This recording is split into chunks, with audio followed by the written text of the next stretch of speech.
Another game I've been playing has been Grounded on the Xbox Game Pass. That's made by Oblivion, and that's the Honey, I Shrunk the Kids survival game. And that one's really awesome. Like, for one, it's beautiful, like, art style. It's lighthearted. In the they capture, I think, the that young, fun goofiness of the Honey, I Shrunk the Kids movies very well. And it's just awesome. I mean, it's like, I don't know, you're like playing in that movie, you know? The storyline's kind of cool and subtle. You got to kind of figure out over time how you got shrunk, what's going on. You find this little robot. The spiders are fucking horrifying. Like, I have arachnophobia. And dude, the hairy ones especially is very scary. They have an arachnophobia mode, so you can just turn them into blobs or like cute little head blobs. Wow. Don't worry, friend, I'll protect you. They've been adding a lot of cool stuff to it. The progression is pretty good. They need to add a little more of the meta progression with like the science and stuff, to like where you unlock stuff. But yeah, overall, it's just a really fun game. There's quite a bit to do with it. It was a little empty at first, like it didn't have a whole lot of stuff at first, but now they've definitely been adding a lot of stuff to it, and it's actually getting close to being the full game. You remember, so really enjoying that. Not to get too far away from Grounded here, because I want to talk a little bit more about it, but you remember Army Men Sarge as Heroes? Yeah. Like, that's kind of the vibe that I got from that game that I wanted more of. Like, just being small, like, in a big yard. And one level sticks out to me a lot in Army Men Sarge as Heroes, and that was the living room during Christmas. And I was so little at that time, but I remember, like, thinking, what a cool game could be made out of this, like, in the future. Yeah. And that's kind of, I think, what they were shooting for this. So back to Grounded, like, it kind of seems like Raft a little bit, like, where it's kind of still a little bit shallow in a way. But it's got kind of that graphical style at the same time. Well, that's kind of what I was mentioning before. It's not really that shallow anymore. Okay.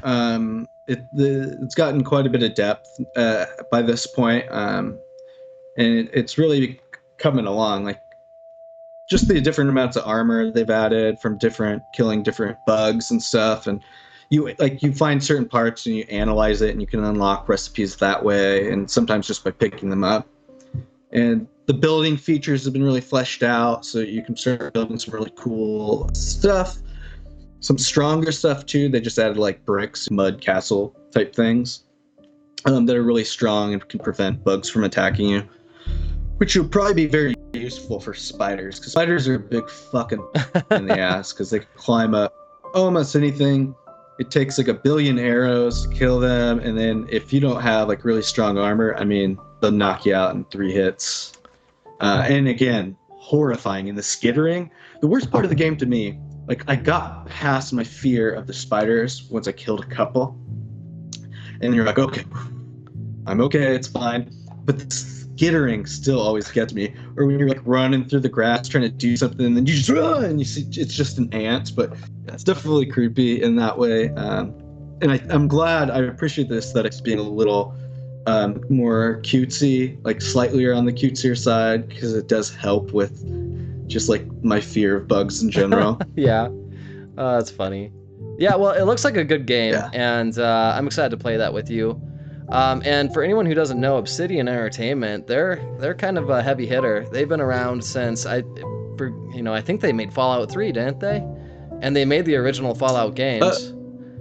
No. They made New Vegas. And they That's made. What it was.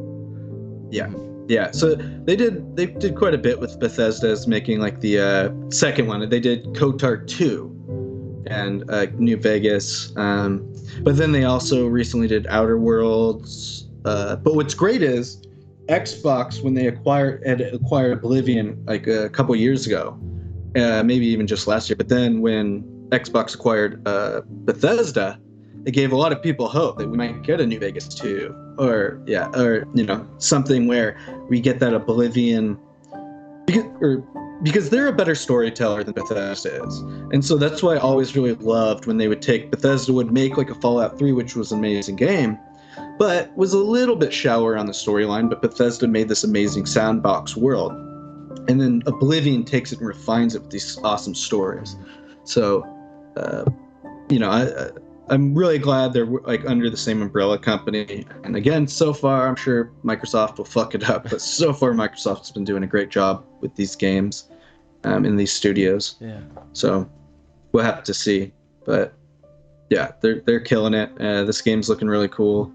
And I've been having fun playing it. Nice. Well, I'm looking forward to playing that with you. Is there base building in that? There's base building and crafting and yeah. So it's like Ark, kinda. Yeah. Okay. But no taming. Yeah. You just don't have like no taming. You do get pets. You can make a couple of the cutesy things pets. But yeah, I mean, like just an example.